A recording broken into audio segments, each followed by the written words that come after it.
신원아 교수님, 원장님은 2년 전에 저희 교회를 방문하셔서 귀한 말씀을 전해주신 바가 있는데, 오늘은 우리 교회와 오후에는 또 선한교회를 방문하셔서 하나님의 말씀을 전하시게 됩니다.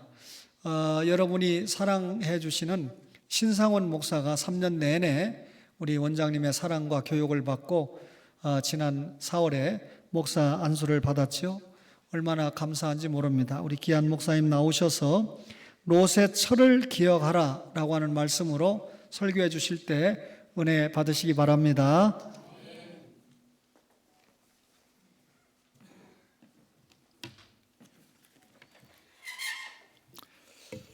오늘 본문에서 예수님은 제자들에게 종말의 때에 대해서 가르치고 계십니다. 오늘 읽은 이 본문은 그 가르침 가운데 일부입니다. 예수님은 이 세상에는 반드시 종말이 있을 것이고, 그때는 누구나 예외가 없이 심판을 받게 될 것이니 그때를 늘 의식하면서 살아가야 한다 하는 요지로 제자들에게 강조하셨습니다. 그런데 오늘 우리가 읽은 본문에는 좀 특이한 점이 있습니다. 그것은 예수님께서 구약의 어떤 특정 인물의 이름을 거론하시면서 교훈을 하셨는데, 그것도 아주 부정적인 예로서 인물을 거론했다 하는 것입니다. 그 인물이 바로 롯의 처입니다. 롯의, 아마 성경에 예수님이 이런 식으로 가르친 것은 처음일 거고 유일한 내용입니다. 어느 사람의 이름을 주님이 직접 거론하셨다 하는 것이. 그런데 이 롯의 처는 소돔성이 멸망할 때에 천사의 경고를 소홀히 여기고 경홀히 여기다가 소금 기둥이 되어서 비참하게 죽은 최후를 맞이한 여인입니다. 그런데 예수님은 이 권고를 대제사장이나 서기관 혹은 자신의 반대 세력들에 대해 이런 교훈을 한 것이 아니고 자기를 따라다니던 제자들에게 이 교훈을 하셨습니다. 그 주님이 오늘 하신 교훈의 핵심은 종말과 심판은 갑자기 그리고 예기치 않게 임할 수 있으니 늘 의식하면서 준비하며 살아가야 한다 하는 것입니다. 저는 청년들에게 또 우리 학생들에게 이런 이 설교를 하게 되는 기회가 있으면 꼭 영어를 사용합니다. 그러면 기억에 탁 남기 때문이죠. 종말과 심판은 갑자기 그리고 예기치 않게 suddenly and unexpectedly, 갑자기 기대치 아니한 그 시기에 종말이 임할 수 있게 되니 늘 그때를 준비하면서 살아가지 않으면 안 된다 하는 것이 우리 주님의 메시지의 핵심입니다. 롯의 처는 어떤 사람이었습니까? 그는 당시의 그 어떤 사람들보다도 신앙의 특권을 누렸던 사람이었습니다. 당시 하나님의 계시가 문자로 기록되지 않던 시대였고, 아브라함을 통해서 하나님이 처음으로 구원 역사를 이루어 가시겠다 했고, 아브라함을 불러서 너가 친척 아비 본토를 떠나서 내가 너에게 지시하는 땅으로 가라. 그래야면 내가 너를 통해서 천하 만국이 복을 받게 할 것이다 라고 하나님께서 약속하셨습니다. 너와 내 자손을 통해서, 결국 아브라함의 후손을 통해서 예수 그리스도가 나시고 천하 만민이 이방인인 우리들도 복을 받게 된 것이죠. 아브라함이 믿음으로 떠났을 때에 롯과 롯의 처도 그 대열에 합류해서 아무것도 보장되지 않은 길을 함께 떠났던 인물이었습니다. 이런 놀라운 체험을 하나님의 구원 역사를 직접 맛보는 체험을 한 인물이었습니다. 그러나 롯은 이처럼 놀라운 특권을 누렸지만은 이것을 귀하게 여기지 아니했던 것 같습니다. 비록 따라 나섰지만은 하나님의 구원 역사에 자기가 일원이 되어서 동참하겠다는 의식은 없었던 것 같습니다. 아브라함의 목자들과 조카 롯의 목자들이 목축지의 문제로 서로 다투게 되고 분쟁이 일어나게 되자 아브라함은 롯의 목자들과 롯에게 제안을 합니다. 우리가 더 이상 같이 갈 수가 없을 것 같아, 목축지가. 그러니 너가 택하면은, 너가 원하는 곳을 택하면은 나는 그 반대 방향으로 가서 정착을 하겠다. 롯의 일행은, 롯과 롯의 아내는 소돔성을 택했습니다. 기름진 들판을 갖고 있는 곳이었기 때문이었습니다. 롯이 이 지역을 택한 것에 대한 이유를 창세기 13장 10절에서는 이렇게 밝혀놓고 있습니다. 롯이 눈을 들어 요단 지역을 바라본 적 소알까지 온 땅에 물이 넉넉하니 여호와께서 소돔과 고모라를 멸하시기 전이었으므로 여호와의 동산 같고 애굽 땅과 같았더라. 여호와의 동산 같고 애굽 나일강 주위 땅같이 물이 넉넉한 곳이었더라. 이런 의미죠. 롯은 소돔 지역이 에덴 동산과 같이 풍요롭게 보여서 그곳에 택하여서 들어갔습니다.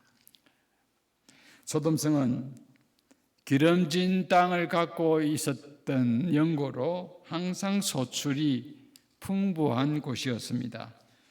소돔성 사람들은 그러니 자연이 풍요로운 곳에 지나게 되면서 이 풍요가 주는 즐거움에 취해 살게 되었습니다. 구약의 몇몇 선지자들이 소돔의 죄악에 대해서 지적해 놓은 것이 있습니다. 한 12곳의 신구약에 걸쳐서 나오는데요. 대표적인 것은 에레미야서에 보면 에레미야 선지자가 소돔에 대해서 이렇게 묘사합니다. 23장 14절에 소돔은 행악을 일삼으며 간음하며 악을 행하는 것이 일수이고 또 간음을 하는 것. 그 많은 그 가운데 이 두 개를 대표적으로 예레미야 선지자는 언급을 했습니다. 에스겔 선지자는 소돔성에 대해서 이렇게 언급합니다. 소돔은 교만하고 식물의 풍족함과 태평함이 있음에도 가난하고 궁핍한 자를 도와주지 아니하며 무자비하며, 그렇게 넉넉한 가운데서도 가난한 자를 거들떠보지 아니하고 자비를 베푸지 아니하는 삶, 자기 즐거움만 쫓아서 살아가는 그런 삶을 살고 행악하고 그리고 간음하며 살아갔다 하는 것이 소돔성의 모습으로 선지자는 지적하고 있습니다. 롯의 처는 바로 이런 곳에 정착하면서 또 그곳에 살아가면서 자기도 모르는 사이에 이 소돔의 삶의 방식과 문화에 젖어들었습니다. 여러분, 문화라는 것은 공기와 같습니다. 그냥 호흡으로 들어오는 것이죠. 정말 근신하고 깨어 있으려고 노력하지 않는 한 공기처럼 그 문화에 젖어들게 되어 있습니다. 그녀도 자신도 모르는 사이에 소돔의 문화에 젖어들면서 영적으로 무뎌져 갔고 죄악에 점점 둔감해져 갔습니다. 누가복음 17장 28절, 오늘 우리가 읽은 이 본문에 나오는 28절에 보면은 롯의 때의 분위기, 즉 심판을 받은 그 분위기를 이렇게 묘사하고 있습니다. 28절에 보면 사람들이 먹고 마시고 사고 팔고 심고 집을 짓더니, 성도 여러분, 매우 재미있는 표현이지요. 성경에 있으면 뭔가 특별한 같은 내용이 있는 것 같은데, 오늘 여기 본문은 뭔가 특별한 게 없습니다. 지극히 일상적인 그런 삶의 모습을 그냥 기록해 놓았습니다. 저는 어릴 때 이 본문을 읽을 때 도대체 왜 이 본문을 이렇게 써놨을까 궁금증이 있었습니다. 특별한 내용이 없고 먹고 자고 심고 사고 팔고 집을 지었다. 사람들의 일상적인 삶의 모습입니다. 심판을 받게 되었을 때에 그때의 사람들은 이처럼 지극히 일상적인 삶에 매몰되어서 그 삶에서 얻고 성취하려 하고, 성취하면 즐거워하고, 또 향유하면서 더 높은 자리로 올라가고 더 좋은 집을 짓고, 그렇게 하는 일에 매몰되어 살았다 하는 것입니다. 이것은 홍수로 심판을 받았던 노아의 때도 마찬가지였습니다. 노아가 방주에 들어가던 날까지 홍수가 내려 쏟으면서 물이 이제 배가 뜨기 시작했죠. 그때까지 사람들은 먹고 마시고, 여기는 두 가지 표현이 다릅니다. 장가들고 시집 가더니, 홍수가 나서 그들을 다 멸망시켰으며, 그 당시의 사람들은 이 세상의 지극히 일상적인 것들을 소유하고 늘 누리고 향유하고 풍요롭게 먹고 마시는 일에 지극히 기쁨을 누리면서 살아갔다 하는 것이죠. 보십시오. 롯의 때 소돔 사람들은 그것에 푹 빠져 살았기 때문에 하나님이 불과 유황으로 그 성을 심판하는 그 순간까지도 자신들이 그렇게 심판을 받고 종말을 맞게 될 것이라는 생각을 전혀 하지 못한 채 살았습니다. 그러다가 갑자기 졸지의 파멸에 이르게 되었습니다. 롯의 때도 노아의 때의 사람들과 마찬가지였습니다. 성도 여러분, 창세기 18장을 보면 소돔성에는 의인이 10명이 없었습니다. 하나님을 경외하는 사람이 10명도 채 되지 않았다 하는 것입니다. 이런 곳에 정착하며 살면서 롯의 처는 영적으로 점점 어두워지지 않을 수 없었습니다. 마치 이스라엘 백성이 가나안 땅에 들어가 살면서 자기도 모르는 사이에 가나안의 문화에 동화되어서 어두워졌던 것과 같은 것이지요. 시편 기자는 시편 106편 34절 36절에 가나안에 정착한 이스라엘 사람들의 모습을 이렇게 요약하고 있습니다. 그들은 여호와께서 멸하라 말씀하신 이방 민족을 멸하지 아니하고 이방 나라들과 섞여서 그들의 행위를 배우며 그들의 우상을 섬김으로 바로 그것들이 그들에게 올무가 되었도다. 가나안에 들어가서 가나안의 문화를 배웠다 했습니다. 의식적으로 배웠다기보다도 배우다 하는 것은 익히다 하는 건데 저절로 익혀졌다는 것이죠. 그런 삶이 나중에는 결국 올무가 되어서 망하게 될 것이죠. 성도 여러분, 성도들은 혼자로서는 깨어있고 건강한 영적 생활, 신앙생활을 해나가기가 쉽지 않습니다. 하나님 중심, 교회 중심으로 살아가는 성도들과 함께 엮어져서 신앙생활을 할 때만 자기 자신의 신앙을 유지하고 또 진보시켜 나갈 수 있는 것입니다. 여러분, 가나안 성도라는 말을 들어보셨죠? 10여 년 전부터 한국 교회에서 유행하는 말입니다. 가나안 성도. 예, 교회 안 나가. 교회 안 나가를 거꾸로 하면 가나안이죠. 예. 교회는 안 나가면서 신앙생활을 하는 사람입니다. 왜? 교회 가봐야 예, 목사님 설교 그렇고 그런 것이고 봉사하라고 집사님 장로님 꼰대처럼 자기에게 또 이런 말 저런 말 하시고 싫다는 거죠. 집에서 예배드리는 가난한 특별히 청년들 너무나 많이 10여 년 전부터 그래서 가나안 성도라는 말이 굉장히 유행한 말이 되었습니다. 여러분 혼자 신앙생활하면 자기는 다 의인이죠. 제대로 자기는 신앙생활 제대로 하는 것 같죠. 여러분 뼈 하나 손톱 하나가 떨어져 있으면은 이것은 살아 있는 것이라고 할 수 없습니다.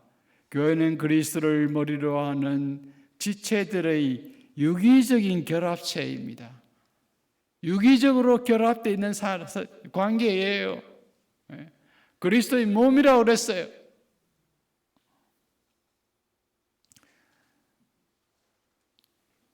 이런 사람은 지식적으로는 예수쟁이지만은 실천적으로는 무신론자이고 비그리스도인입니다.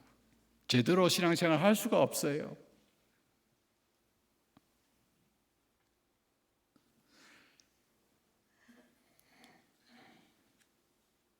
자기 주위에 자기를 신앙으로 조언하고 격려해주고 또 위에서 기도해주는 사람이 있는가? 자기가 의인의 회중의 일원이 되어서 신앙생활을 하고 있는가? 얼마나 우리의 신앙생활에 중요한지 모릅니다.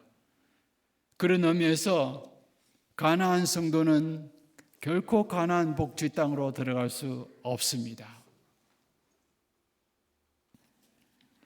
우리는 사도신경을 통하여서 거룩한 공교회와 성도가 서로 교제하는 것 믿는다라고 고백합니다. 예. 교회, 성도가 엮어져서 교제하는 것, 함께 하나님 중심, 말씀 중심, 교회 중심, 이 세상의 가치관과 어떻게든 한 번에 동화되지 아니하고 순수한 신앙을 유지하며 살아가려고 발버둥 치는 성도들이 자기 옆에 있는가 하는 것, 이거 얼마나 중요한지 모릅니다. 이 성도들과 함께 교제하면서 한 몸을 이루어 살아가는가 하는 것, 얼마나 우리 영적 건강을 위해서 중요한 일인지 모릅니다. 여러분, 좋은 교회에서 그런 신앙생활을 하고 계시지요? 예, 이게 복인 줄 아셔야 합니다. 예. 당시 소돔은 이러한 삶을 살기가 불가능한 곳이었습니다. 이곳에서 의인이 10명이 되지 않는 곳이었습니다. 영적인 공급, 영적인 교제가 있을 수 있겠습니까? 눈에 보이고 들리는 것이 다 그렇고 그런 것이었는데요. 롯의 딸들이 결국 도피해서 소알성으로 들어가서 구원을 받았지만은 롯의 두 딸들이 아버지를 대상으로 하여서 했던 끔찍한 행음은 영적으로 이 어두운 소돔 땅에서 그 문화에 젖어 살아왔던 그 결과 때문이었습니다. 성도 여러분, 오늘 우리 자신들을 한번 돌아다 보십시다. 우리는 모두 하나님의 은혜로 구원을 받은 자들입니다. 오늘도 구원받은 백성으로서 주의 전에 나와서 성도들과 함께 구원의 은혜에 감사하고 은혜를 찬송하며 예배를 드리며 살아가고 있습니다. 그러나 현재 오늘 정말 우리 자신을 한번 냉철히 돌아다 보면서 질문을 한번 해보십시다. 오늘 우리는 무엇을 위해 살아가지요? 나의 삶을 견인해 가는 것은 무엇입니까? 하나님의 나라를 위하고 주의 교회를 위한 삶입니까? 아니면 말은 그렇게 하지만은 교회를 통해서 복받고 세상에서 좀 더 잘 살고 더 높은 자리에 올라가고 더 누리고 더 차지하려고 하는 그런 욕망이 아닙니까? 우리가 전해받은 놀라운 신앙의 이 전통과 유산 그리고 구원의 감격이 오늘 지금 현재 우리의 영적 건강을 지켜주고 끌고 가고 있습니까? 아니면 그냥 화석화된 그런 유물로만 남아 있습니까?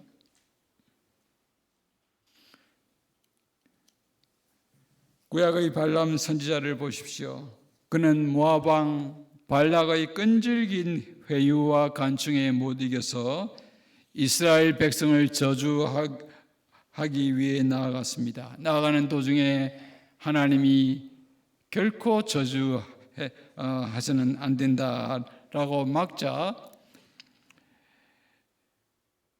그곳에 가서 저주 대신 오히려 축복을 하였습니다.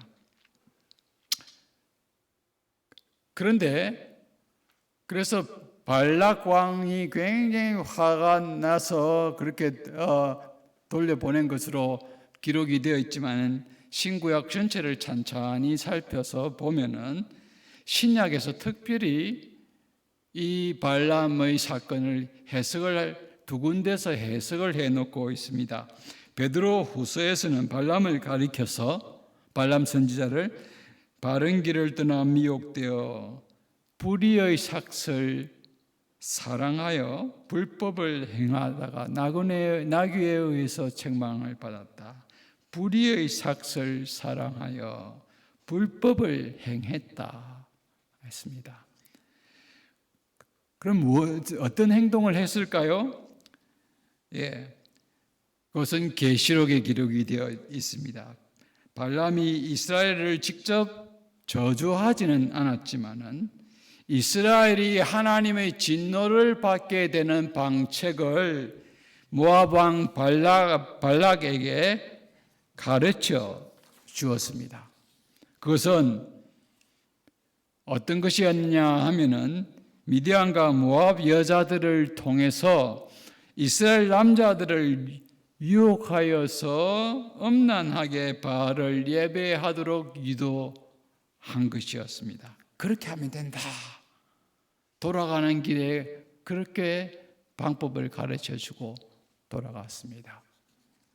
실제로 이 여인들이 바알에게 제사할 때 이스라엘 남자들을 청했고 그들은 이 유혹에 넘어가 행음하면서 우상 숭배하는 죄를 범했습니다.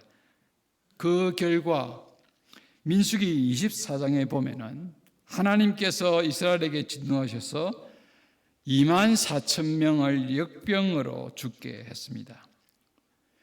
요한은 계시록에서 버가모 교회에게 편지하면서 이렇게 말합니다. 너에게 발람의 교훈을 지키는 자들이 있도다.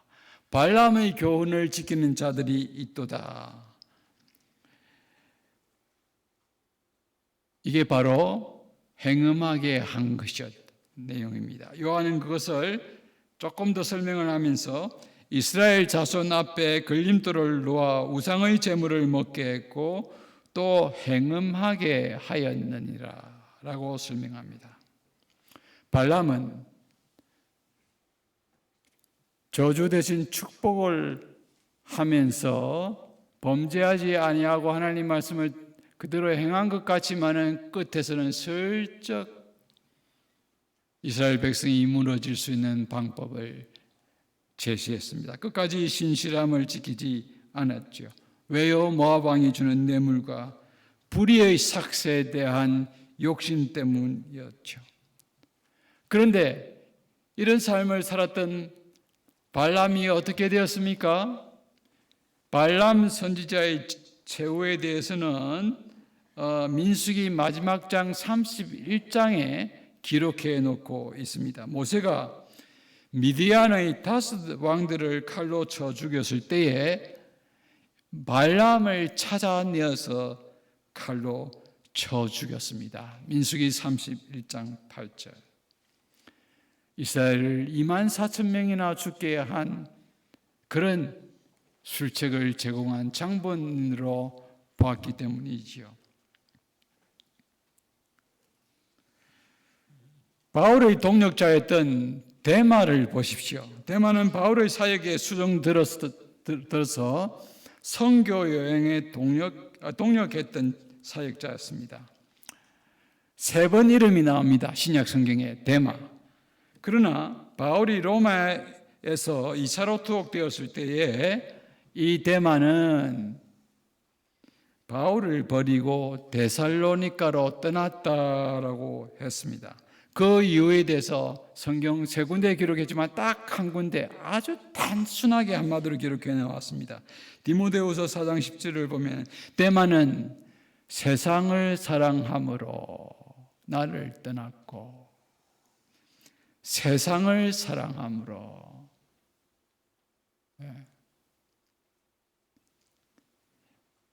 세상을 더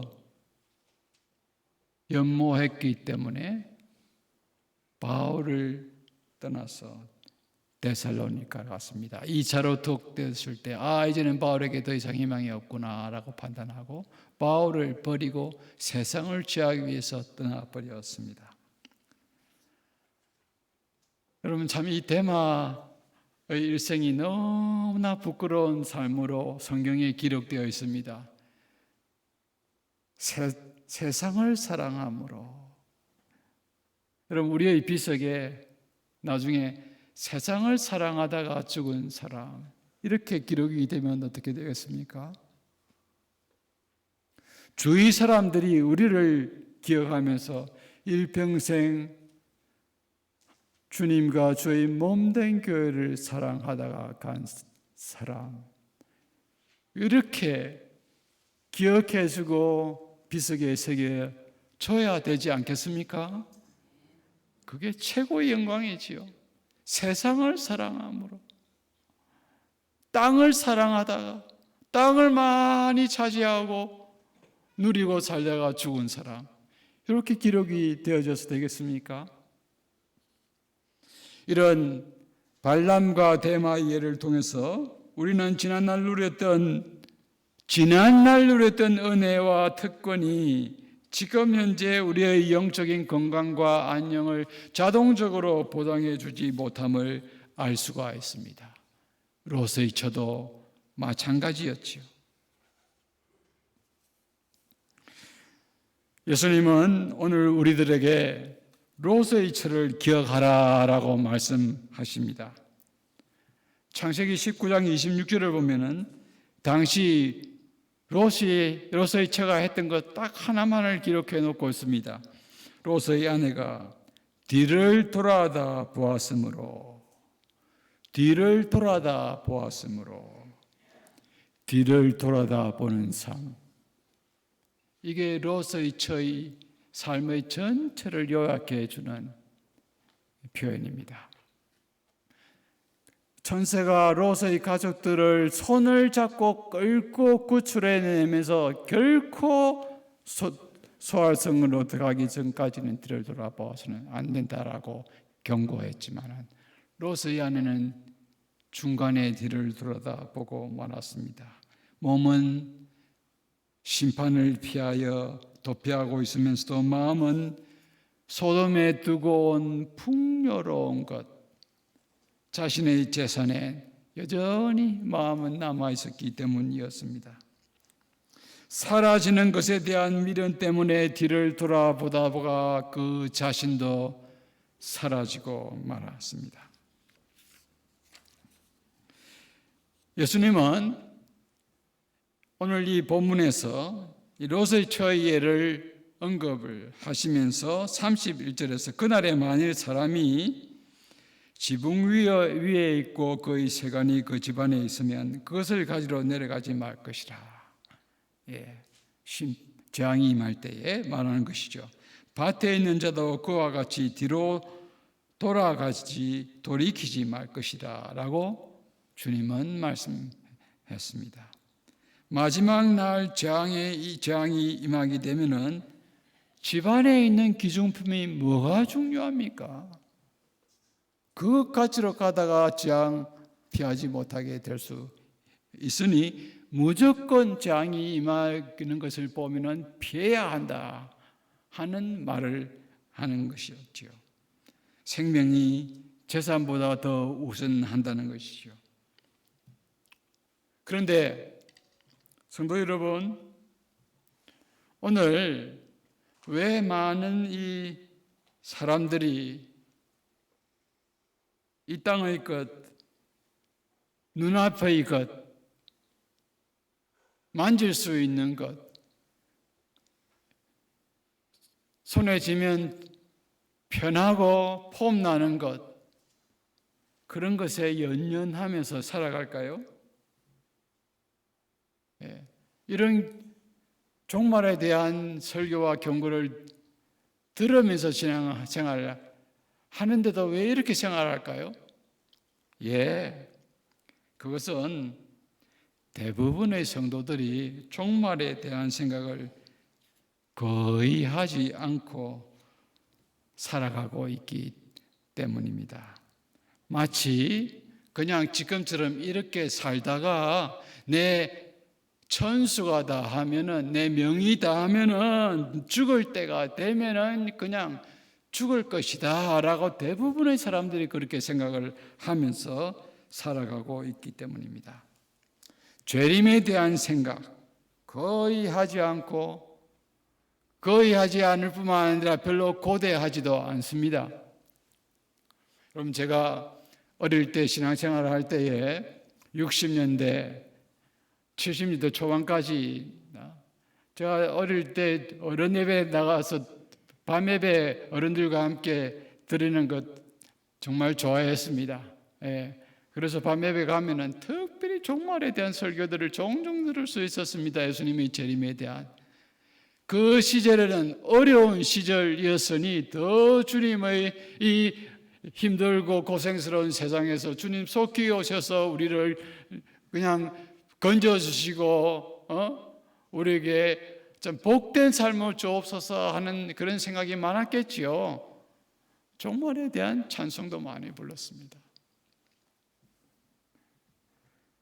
그런데 지금은 거의 그런 것이 없지요.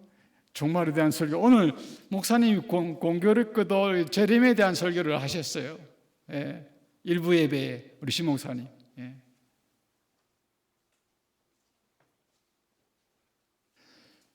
제가 전국에 원장 하면서 이렇게 전국 교회에 많이 나간 해는 1년에 한 50번 나간 해도 있었습니다. 주보를 보면은 재림에 관한 설교를 찾아볼 수가 없습니다. 이제 재림을 별로 고대하지 않습니다. 왜요? 잘 살게 되었으니까요. 잘 살게 되었으니까요. 아멘, 주 예수여 오시옵소서. 옛날에는 그렇게 고대하고 찬송 부르고 기도했는데 지금은요, 나이 드신 성도님들도 주님 이제는 좀 천천히 오시옵소서. 우리 그동안 고생 많이 했고 이제는 정말 먹고 살만하고 꽃 구경도 다니고 비행기도 타고 해외여행도 한 번씩 다닙니다. 이제는 조금 고생하다 한 거 누리면서 살고 있습니다. 좀 천천히 오시옵소서. 말은 그렇게 하지 않지만 실제로는 그런 삶을 살아가고 있는 것이죠.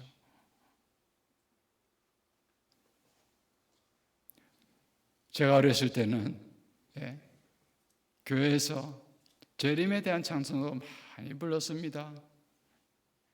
신랑 대신 예수께서 다시 오실 때 밝은 등불 들고 나갈 준비됐느냐. 그날 밤에 등불 들고 주 맞을 준비됐느냐. 주 예수의 강림이 불원하니 저 천국을 얻을 자 회개하게.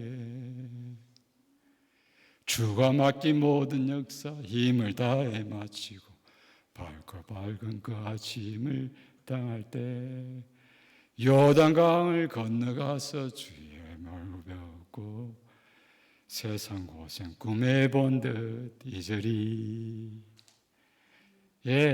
저 있는 이 세 번째 이 찬송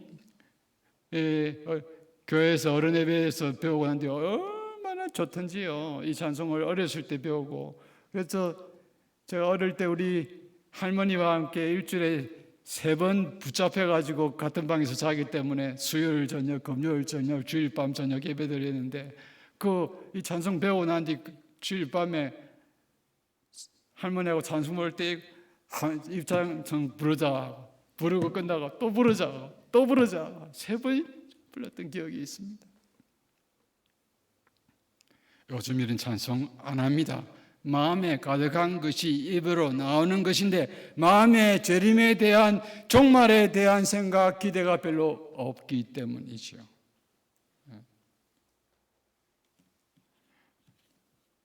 여러분, 그런데 우리가 생각은 하지 않는다 해서 종말이 우리를 피해가는 것은 아닙니다. 재림이. 여러분, 우리가 예수님이 이 땅에 재림하심으로 종말을 맞는 우리의 삶의 생애 가운데서 그런 우주적인 종말을 맞지는 않는다 하더라도 이 세상에 주님이 재림이 임하셔서 이 세상이 모두 종말을 맞고 심판을 맞는 우주적 종말을 맞지 않는다 하더라도 우리 개인적으로 갑자기 주님 앞에 불려가서 주님 앞에 서게 되는 개인적인 종말을 맞을 수가 있습니다. 오늘 우리 그 누구도 장담할 수 없습니다. 생각지도 못하는 건강검진을 통해서 암 3기다 4기다 하는 판정을 받은 사람이 있습니다. 지금 운전하다가 비일비재하게 교통사고로 목숨을 잃는 사람이 있습니다. 장담할 수 없습니다. 제가 원장 시절에 전국을 많이 돌아다니면서 주중에도 이렇게 돌아다니는 경우가 있었는데 저희 하루 한 얘기를 잊지 못합니다. 학교가 천안에 있어서 남쪽에서 학교로 올라올 때는 남쪽의 독립기념관 IC를 통해서 빠져나와서 학교로 들어가는데 그 독립기념관 IC로 나와서 한 5분 가면은 그 동네 목천읍에서 신계리라는 중심가가 있습니다.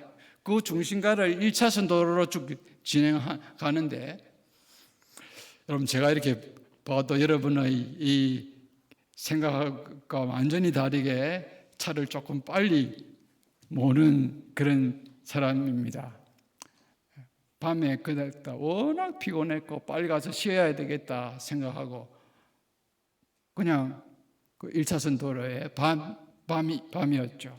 밤늦게 어두웠습니다. 시골길에는 가로등이 어디 있습니까? 지나가는데 갑자기 제 눈앞에서 한 사람이 바로 싹 나타나는 거예요. 제가 그때 그 모습을 보고 주여! 하면서 브레이크를 밟았습니다. 그런데 평소와는 달리 제가 그날은 천천히 운전을 하고 있었어요. 평소대로 제가 운전을 했으면 그냥 치였을 겁니다. 시골길 1차선 도로에 그냥 지나가는 거죠.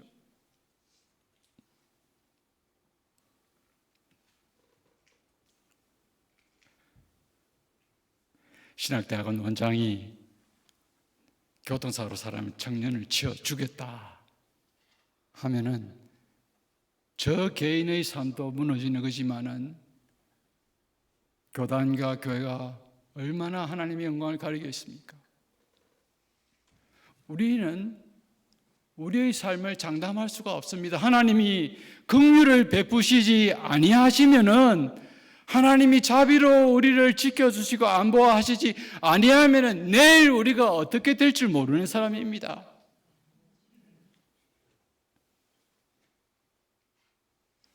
언제 어떻게 부름을 받아서 종말을 맞게 될지 모릅니다. 롯의 처처럼 말입니다.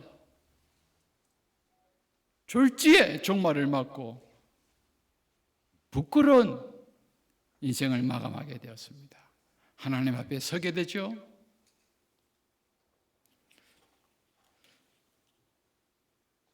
우리 어떻게 우리의 종말을 맞아야 하겠습니까? 종말뿐만 아니라 종말을 반드시 하나님의 심판대 앞에 서게 됩니다. 주 앞에 서게 될 때에 덜 부끄러운 모습으로, 아니 잘하였도다 착하고 충성된 종아라는 말을 들을 수 있는 삶을 살다가 주 앞에 서야 되지 않겠습니까? 예. 여러분, 저는 마지막으로 이 한 구절 아벨의 경우를 언급을 하고 마치려고 하는데요. 아벨의 경우는 히브리서 11장 3절에 믿음장이라고 그러죠. 히브리서 11장 이제 믿음의 인물을 쭉, 믿음의 열전을 쭉 언급하는데 제일 먼저 아벨을 딱 언급을 하면서 이렇게 감동적인 말로 아벨의 일생을 요약해 놓고 있습니다. 그가 죽었으나 그 믿음으로서 지금도 말하느니라. 그가 죽었으나 그 믿음으로서 지금도 말하느니라. 현재형으로서 나왔습니다. 죽었지만은 여전히 그 믿음으로 지금도 우리에게 말하는 사람. 우리 자녀들에게 우리가 이런 부모가 되어야 하지 않겠습니까? 예. 세상을 사랑하다가 간 사람이라는 인상이 자녀들에게 심어져서 되겠습니까? 주님을 뜨겁게 사랑하고 손해보더라도 세상에서 주의 몸된 교회와 주님을 위해 바르게 살아가려고 부들부들 떨면서 손해보면서 돌아가면서 덜 누리면서 고생하면서 살다가 가신 분, 자녀들이 우리에 대해서 그렇게 기억할 수만 있다면 얼마나 우리에게 복되겠습니까? 이런 복된 삶을 살아가시는 우리 성도들이 되시기를 바랍니다. 요즘 100세 시대라고 하면서 사람들이 노후 대비를 많이 합니다. 노후 대비보다 더 중요한 게 있습니다. 사후 대비입니다. 사후 대비. 예, 주님 앞에 갑자기 불려갔다. 예, 주님 앞에 서게 될 때, 착하고 충성된 종아, 내가 적은 일에 충성하였으므로 내 주인이 주는 즐거움에 참여할지어다. 그런 말을 주님으로부터 듣고 칭찬 듣고 주님 주시는 영원한 연락에 받아 누리는 그런 삶을 살아가는 우리 성도들, 좋은 교회, 온 교회 성도들이 되시기를 진정으로 바랍니다.